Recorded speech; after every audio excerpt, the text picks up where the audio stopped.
I got like a C in chemistry and I got like a C plus in biochem. And it's just, I kind of butt ahead with my parents. What are you doing? Like, you're not taking school serious. And I'm like, to be honest, I don't even really want to do this.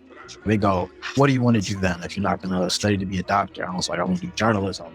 They don't know anything about journalism. They know CNN and Fox News and ABC. Yeah. That's about it. Journalism definitely didn't receive that the best way at first. I think they came around to it. They knew that this is something I was really passionate. I remember my mom telling me, like, if you're going to be a journalist, you got to be the best damn journalist out there. You know how African parents are. They're like, I know, bro. You don't need. Welcome to Pinnacle Code, where we spotlight excellence in the culture. I'm your host, Ben Arthur. Excited to be joined by the homie Daniel Oyefusi. He is ESPN's Cleveland Browns reporter via NFL Nation. He just joined ESPN, so congrats to him on the gig. But he's been covering the NFL for a minute now. But before joining ESPN, was at the Miami Herald covering the Miami Dolphins, and before that was in his hometown of Baltimore covering the Baltimore Ravens, as well as doing breaking news for the Baltimore Sun.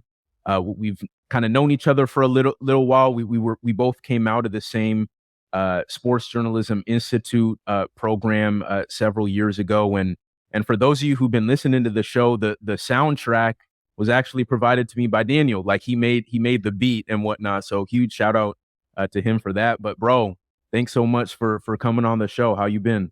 I'm doing well. Thanks for having me. Long time coming, like you said before, but I'm glad to be here.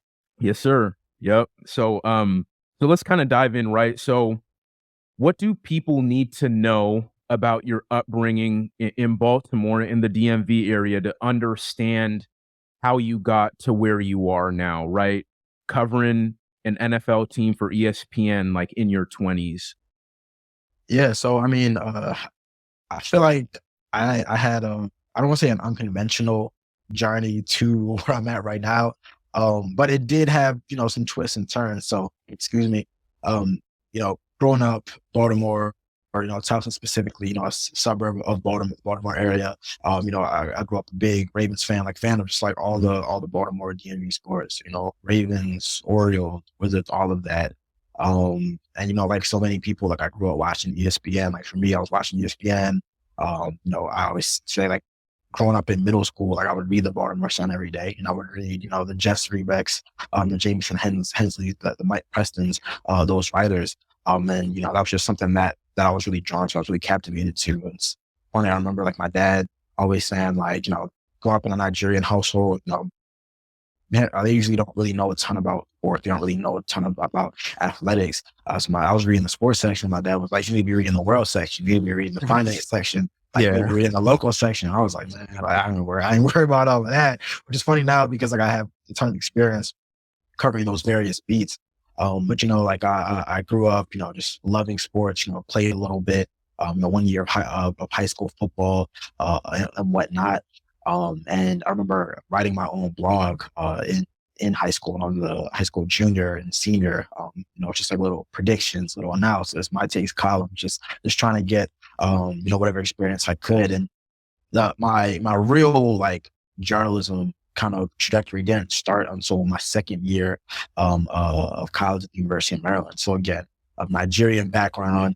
There's that running joke about Nigerians with African parents, like you can only be a doctor, a lawyer, or an engineer, or a nurse. Like you gotta do something in STEM or something like that. So growing up, like my mom would call me like a doctor. She'd be like doctor. Like she was trying to speak into existence. And that's really kind of the path that I was taking. I was interested in like pediatrics or orthopedics, just something that would allow me to kind of stay around sports, so to speak. And I was kind of on that STEM track. My first year in Maryland, I was taking bio, I was taking chemistry and all those math courses and whatnot. But I got to my sophomore year, and that's what kind of broke me that first semester when I took chemistry, intro to chemistry. Like I was staying up all night, doing all-nighters in the library, studying, and I would get like a C minus. And people would be like, oh, like that's good, you got a C minus. I'm like, no, like a C minus is not good. Like I can't go home with a C minus on my transcript. So that winter break between sophomore year, fall semester, spring semester. I'd actually taken a journalism class that fall semester of my sophomore year, because I was, I started to kind of, kind of grow out of favor of that. Like really, like my true passion was always journalism. But it's kind of one of those things where I was, doing what my parents wanted me to do, what, when I was trying to get their respect and their approval. But I started to start to shift and really want to see what was out there in journalism. And, Maryland is one of the best, what I think is the best journalism program in the nation. So, I actually took one journalism class that fall semester year, and I loved it. So, winter comes, and I got like a C in chemistry, and I got like a C plus in biochem, and it's just like I kind of butt heads with my parents, like, like, what are you doing? Like, you're not taking school serious. And I'm like, to be honest, like, I don't even really want to do this. So, they go, what do you want to do then if you're not going to, study to be a doctor? And I was like, I want to do journalism. And they don't know anything about journalism. Like, they know CNN and Fox News and ABC. Yeah. That's about it. So like journalism. So, definitely didn't receive that the best way at first. I think they came around to it. They knew that this is something I was really passionate. I remember my mom telling me like, if you're going to be a doctor, if you're going to be a journalist, you got to be the best thing journalist out there. You know how African parents are. They're like, I know, bro. You don't need to tell me. You got to be top of the class, first, number one, everything. And I think I took that to heart. But also like I was able to really pursue something that was a passion. So over the next couple of years, I got various internships, on campus, off campus.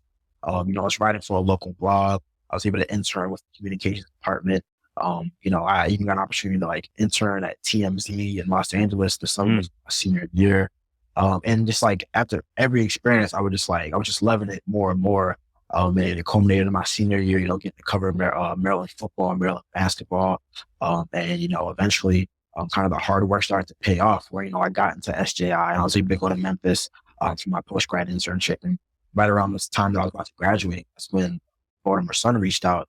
And they were like, hey, we have this opportunity covering the Ravens, doing a little other sports. Are you interested? And I was like, yeah, for sure. I interviewed, I got the opportunity. And it's just been, up from there. So I guess I'm curious, Daniel, like what do you think it was about, like you said, like coming up, you would just read the Baltimore Sun, like you were like really immersing yourself like in sports journalism, like you were reading, people who were kind of covering the Ravens and whatnot. What do you think it was about reporting, storytelling that really captivated you? Can you even like put to words your captivation of it, or what maybe drew you to it?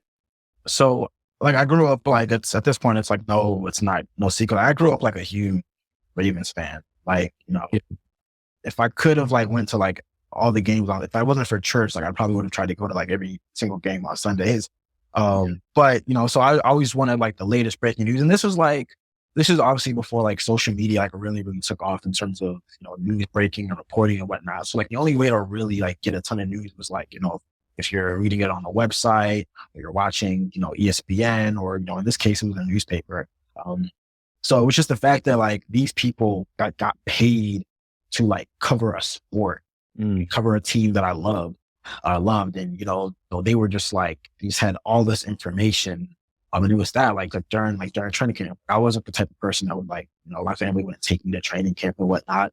So like the next morning I get to read all the reports. I just thought that was the coolest thing ever. And then over time, as I really myself got into it, and really kind of understood what went into reporting and storytelling. Like I love the art of storytelling, the art of, writing a feature, writing a post on a player, and really kind of peeling back the layers. Okay. And kind of going back to just your upbringing, you talking about how it kind of took a while for your parents to kind of come around, but what are maybe the biggest lessons that you took just from coming up in a Nigerian household that you think you've applied in your life, like even to this day that you're still kind of doing? No, I think it's that like kind of cliche, but like that dedication and hard work, like it really does pay off. I know just from my personal experience, everything that my parents kind of sacrificed, and, the hard work that they put in, coming from Nigeria, and it was like really to make a better life for themselves and for their family. So just knowing all the work, like I always say, like my mom has been like in academia, like as long as like I've been alive, like, like she's a doctor in nursing. She got it last summer. And literally like all I've known since I've been alive is my mom, in school, working, studying, juggling work and school as well. So it really is like that commitment and that dedication. Like if you really put in the work in, what you want come to you. And that's what I'm like taking with journalism. Like it's one of those things where you have to put the work in. Obviously, like it helps to have connections and people that can open the door. For you, but you really do have to put the work in. How so you were born here, right? Yeah. Your parents born and raised in Nigeria. So Correct. how often, if at all, have you been to Nigeria? And if so, like what were those experiences like, just having grown up as a Nigerian American, right? What were those experiences like, if you have been? Yeah, so when I was younger, I used to go like every year. Like literally, we'd have a summer trip. It's crazy. I haven't been there in over a decade. Like the last time I went was 2012 for my grandmother's funeral. And just the nature of school and now work. It's made it really tough. I definitely am like aiming to go next summer.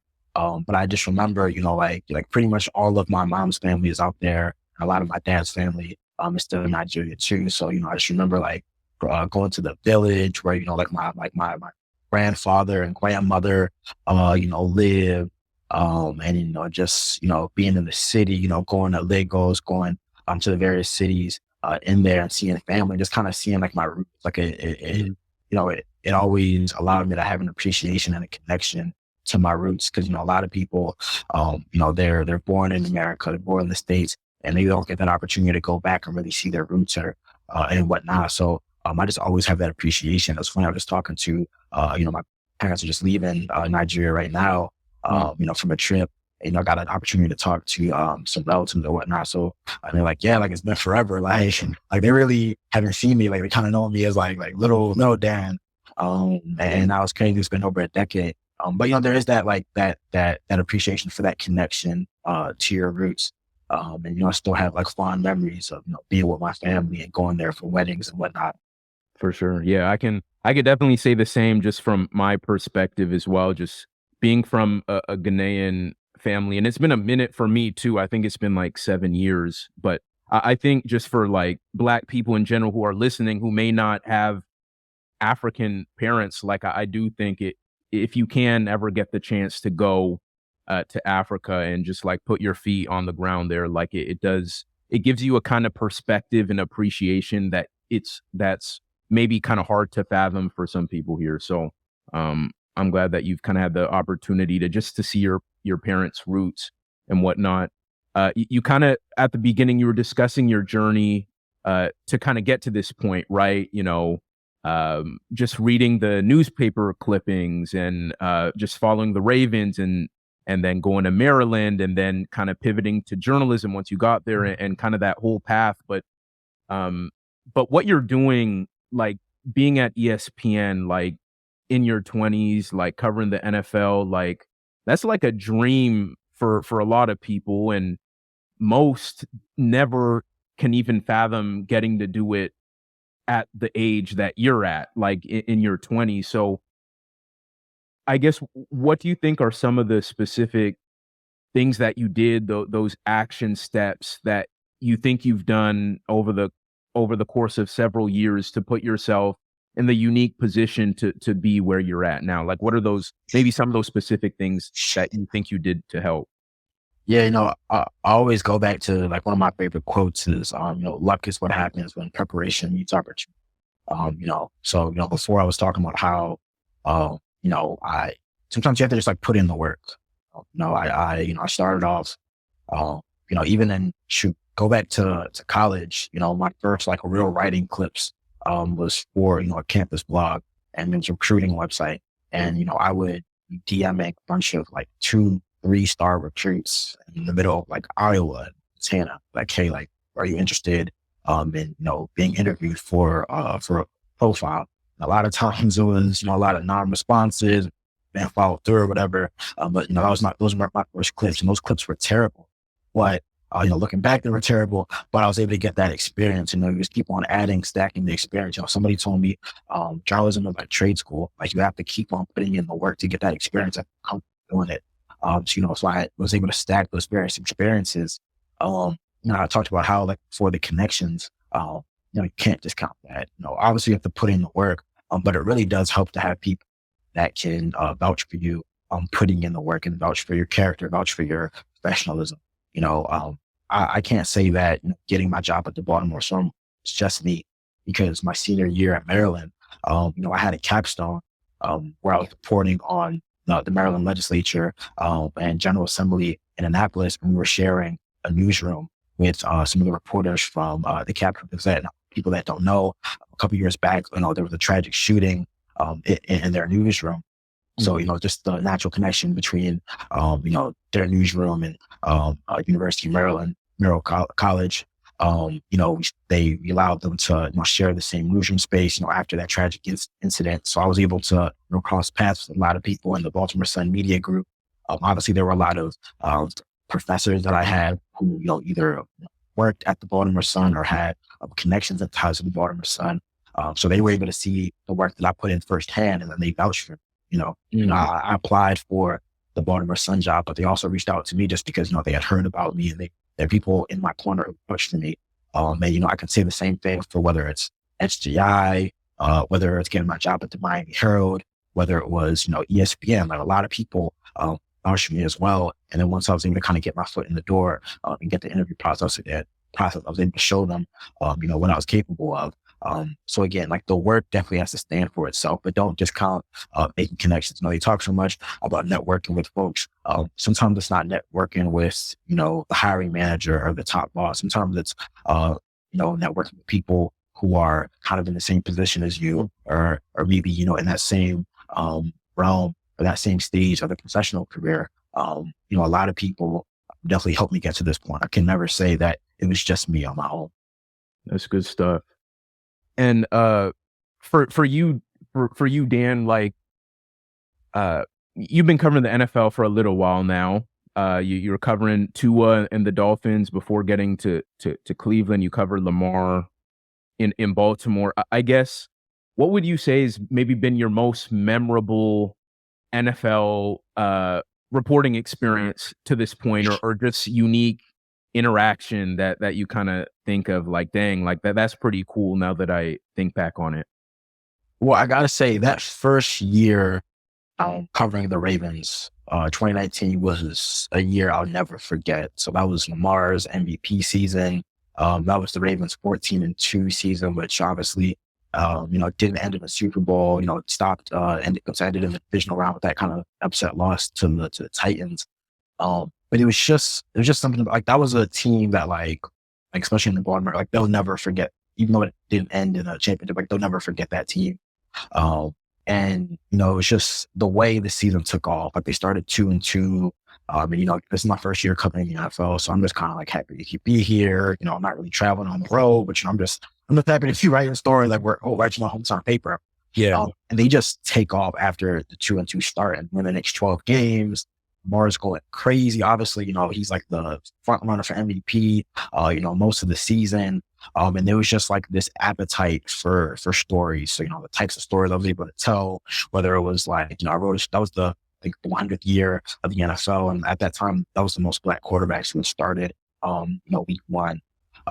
So it wasn't just Lamar, but it was just Russell Wilson and all these other great Black quarterbacks. I was able to talk to, Michael Vick and Doug Williams and so many others about, importance and the significance of Lamar's MVP season. That was a story that I think caught a lot of people's attention, but it was just like, just the excitement in the city, something that I don't know is like, they'll ever be able to capture, like, that type of feeling. I remember my editor telling me towards the end of the season, she was like, you're never going to have a season like this, that, like, a season as fun as that. And, I've covered, some fun seasons, like, obviously that season. I covered, the Dolphins these past couple of years with Mike McDaniel, Tyreek Hill, one of the more fun offenses we've seen in some time. There was just something special about that season, from a reporting aspect, being a journalist and kind of being on the ground, that I'll never forget. And you got that in year one, right? Yeah. So that's pretty cool. I guess, Daniel, like, for you, right? Like, you grew up as a massive Ravens fan, and you kind of always envisioned yourself being in that position that you were in in 2019. I guess when you've reached that goal, that you had several years back, like what kind of continues to motivate you? Is it to kind of take it a step further? Is it to kind of maintain, like, once you've reached that big goal that you set out for yourself when you're in middle school or high school, whatever, like, and you've reached that point at such a young age, then what was the motivation to kind of like keep expanding and keep growing? Now that's a great question because there was a point in time, I can't say exactly when, but when I, after starting at the Sun, there was a time where I was kind of like, all right, this is like a dream job for me, covering my hometown team, my hometown paper. I think at some point it was kind of weird because it's like, all right, you've reached this goal that you worked so hard for over the years. And I remember talking to one of my friends and saying it's kind of weird, like post grad, because you have all of these, when you're in school, you have all these kind of checkpoints to validate the work that you're putting in. So like, you either get like grade, go to the next grade, and it's like, all right, like I'm doing what I'm supposed to be doing. But then, you're working, and obviously you have, you might have, check-ins with your boss or whatever. But it's like a lot of times there's not really anything to like validate for sure that you're like doing the right thing, or you're on the right path, or you're doing everything you're supposed to do, or you're doing things the right way. So I think for me, I had to kind of recalibrate my expectations, what I wanted. At some point, like, for a long time, it was just like, I win Raven. It's like, all right, cool. I've done that. So what's next? And I think that, just kind of being exposed to the industry and the various possibilities that are out there, it allowed me to kind of, expand my perception and of what is possible in the industry and kind of my goals. So yeah, definitely have to recalibrate and kind of like reset and say like, okay, check this off. But what other goals do I want to achieve? It's just like a constant, process of checking in, with your goal setting, not being too caught up and, exactly checking, those goals off at a certain time point, because, everybody's journey is different. Everyone progresses, based off their own kind of journey. But it was a lot of kind of resetting and recalibrating those goals, and kind of expanding my horizon of what I thought was possible. So what is that new goal for you now? I mean, well, I think that at first it was just very, very narrow-minded because I just didn't know, and I didn't know as much about the industry as I thought I did. So a lot of times at first it was just like, I just want to cover the Ravens.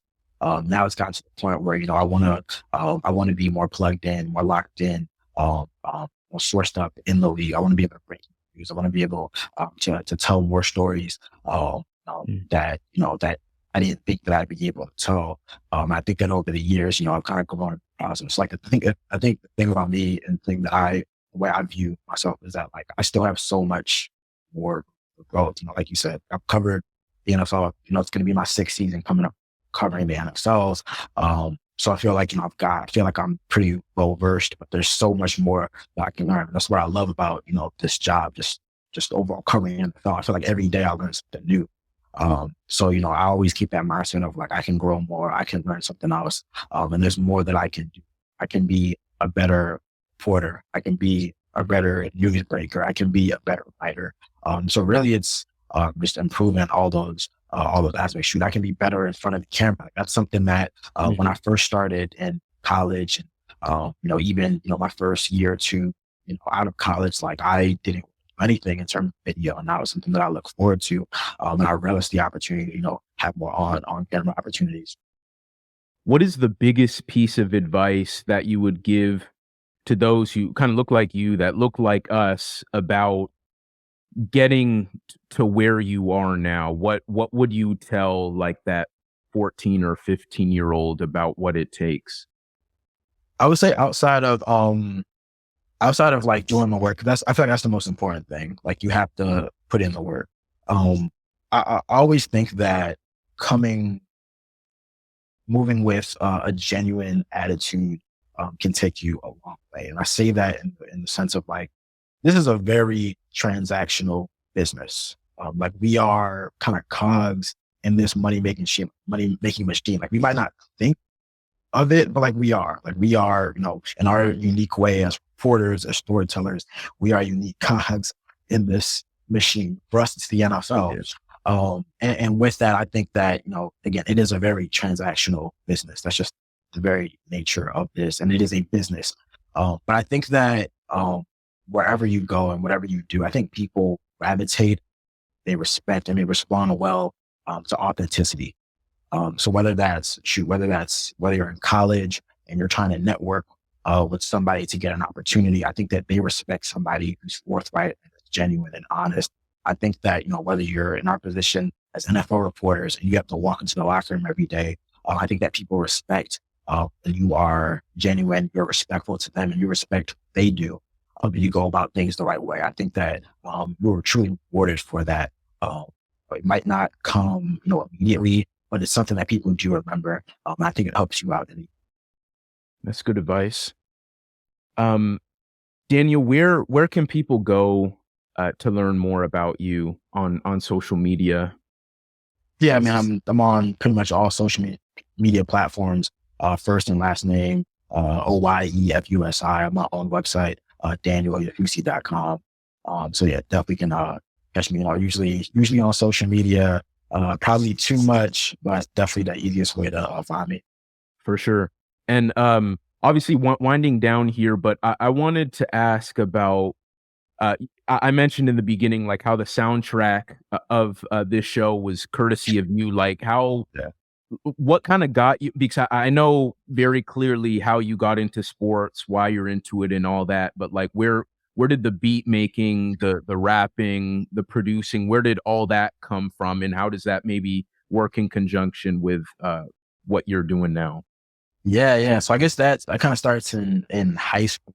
Like I remember probably around 10th grade, one of my best friends was a rapper. Obviously like I loved music, love rap music, love R&B, all different types of music.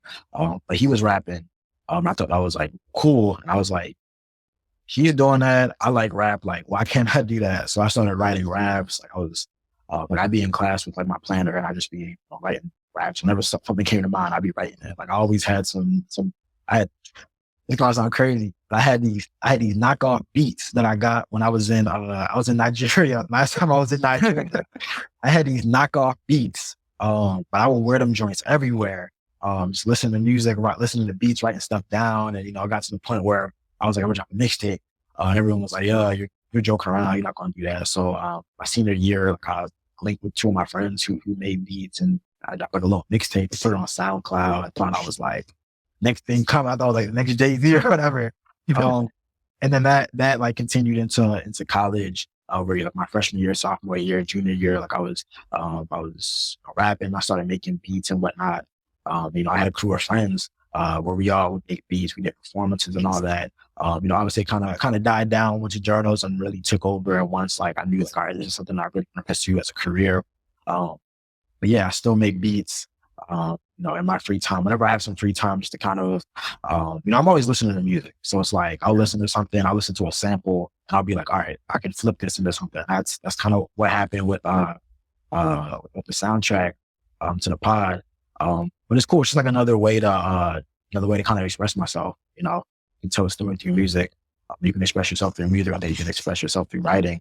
It's just like one of those hobbies, one of those things I love to do.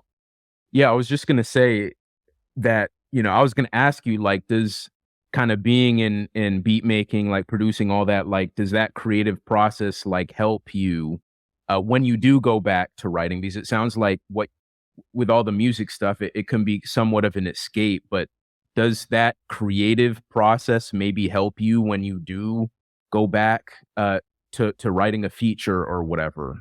I think so, because like whether it's making a beat, whether it's like writing, like I don't really write as much as I produce.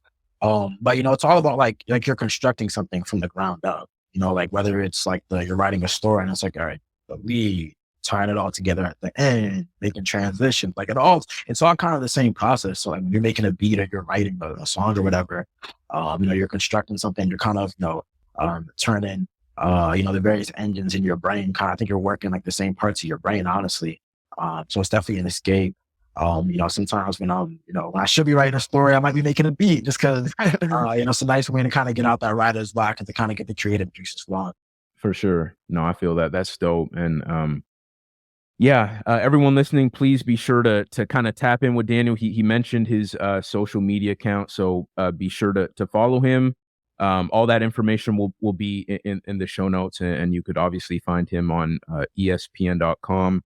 And last one for you, Daniel, and then I'll let you go. But this is kind of broad, okay? But what is the one thing that you believe people can do more of to get closer to like reaching their pinnacle, getting closer to kind of maximizing their personal potential in whatever avenue that takes? Oh, that's a great question. I would say, just stand on your convictions. Um, like if I didn't stand on what I believed in, obviously it kind of came at the expense of kind of defying my parents at first. But if I didn't stand on that belief that like journalism is something that I really wanted to pursue, like my whole life would have been different. I think that a lot of times we also get caught up in the fear of failure, the fear of rejection, and that kind of inhibits us and limits our potential. Life is full of failures. I've had more failures, way more failures than I've had successes. But those failures and those setbacks have allowed me to grow and to be the best version of myself. So I would say definitely stand on your convictions, and don't be afraid of rejection. Don't be afraid of failure, because that's kind of the launching pad for success, truly. What kind of going off of what you're saying though, what do you think is the biggest failure that you've had in your journalism career that's helped you? That's a really good question. I would say, I don't know if I would say it as a failure, because again, like I go back to when I said that everyone, is at their own, according to their own path.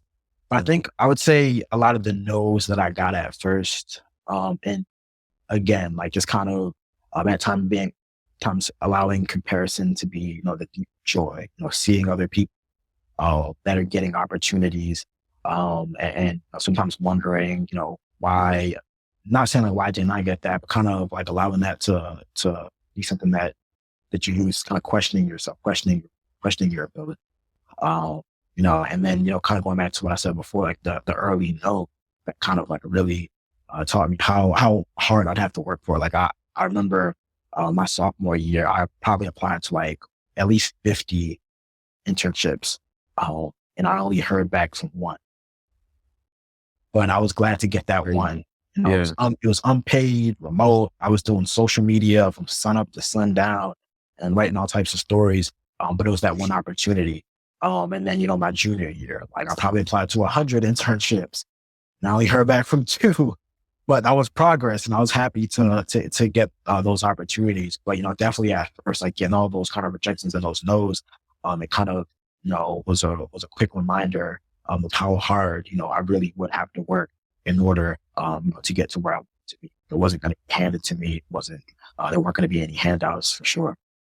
And then one other thing you talked about in kind of like what people need to do just in maximizing their potential. You said standing on convictions, right? And there was a point in college where you had to tell your parents, like, this is what I'm gonna do. This is what I love. I want to go after it. What maybe gave you that wherewithal, or that like, because I think a lot of people just kind of get stuck in that box, right? Like I'm just gonna like it, and even in with some like immigrant children, right? Like I know, I understand like maybe the sacrifices they've made for me just to even have the opportunity to be in this situation. That they want the best for me. I'm just gonna make them happy because as their child, I want to make them happy. But you wanted to stand, and obviously you love your family, right? Like you Yeah. love your parents, but like what kind of gave you either that confidence to kind of tell them that, or to kind of have that laser focus of like, this is what I'm going to do when I love my family, but like they need to understand that this is what I'm going to do with my life. Yeah. So I think the thing for me is that, like, especially looking back on it now, is like, I think that kind of like trying to push me into that direction or steer me into that direction, it was out of love again. So like, that's kind of what they knew. And they knew that, these are professions that, in most cases, made a lot of money and whatnot. they didn't know anything about journalism, or maybe the little they knew, they kind of knew the bad things about it, that, they're overworked, they don't get paid a lot, whatever the case may be. But it's just kind of that understanding. It's kind of like I was kind of like at a crossroads, honestly, because I was like, my second year, and I knew that like, if I didn't, pivot now, then I really would have been behind the 8 ball. And there's just kind of the understanding that if I had continued to go in a direction in which I wasn't passionate, like nobody was happy for it, like I wasn't going to be happy. I probably wouldn't have gotten as good grades as I could have gotten. Parents wouldn't have been happy. There's just kind of that understanding that, nobody in the end. And now, again, I'm able to pursue something that I love, that I'm passionate about, that I've been successful with. My parents have seen like the hard work that I put in. They're proud of me because I'm putting in the work. So yeah, it's just kind of that understanding that, if I had done something that I wasn't passionate about and that I didn't really have a love for, like nobody was going to be happy. Like, we're all going to be upset in the end. It's just like, hey, that was definitely like the one first moment that I really kind of like rebelled against my parents and was like, no, this is what I'm going to. Were you sorry to cut you off, but were you like nervous to have that conversation with them? Like, what was, I don't know if you called them to tell them, but like, it was just, it was just like, we just kind of like, it was kind of born out of frustration, honestly, because, obviously they weren't happy that I wasn't, getting, they weren't happy that I wasn't, getting the grades that they thought I was capable of. I was upset that I wasn't getting the grades that I was capable of. And I was just kind of upset with, doing something that I wasn't really passionate. So it's kind of born out of frustration. Like it's not like I probably didn't even come out the right way. It probably didn't even vocalize it the way I should have. But I pretty much told them like, I really don't want to do this. And again, kind of butted heads at first quickly. Again, I think that in the end they wanted what's best for me. When they saw this was something I was really passionate about, and just some man was able to really pursue what I wanted, and they definitely got behind me in terms of supporting me. For sure. Love that. And I think that's a great way to kind of wrap up the show. Appreciate all of you all for listening, for continuing to rock with me. And all the support is much appreciated, and hope I'm putting out good products just in terms of these episodes for all of you.